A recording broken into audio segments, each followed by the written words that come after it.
السلام عليكم ورحمة الله وبركاته. اخواتي وحبايبي عاملين ايه؟ جمعة مباركة عليكم.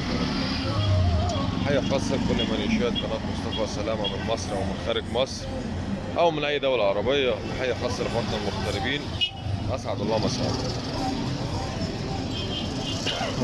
أولا أنا مش بنزل فيديوهات بقالي كام يوم بسبب الأحداث اللي بتحصل داخل فلسطين. فأنا عشان كده يا جماعة أنا موقف الفيديوهات الخاصة بالبيع والشراء الخاصة بالحمام على اليوتيوب بسبب الأحداث الجارية واللي بتحصل داخل فلسطين. أشوفكم على خير في فيديو تاني جديد يكون فيه الأوضاع تحسنت شوية. السلام عليكم ورحمة الله.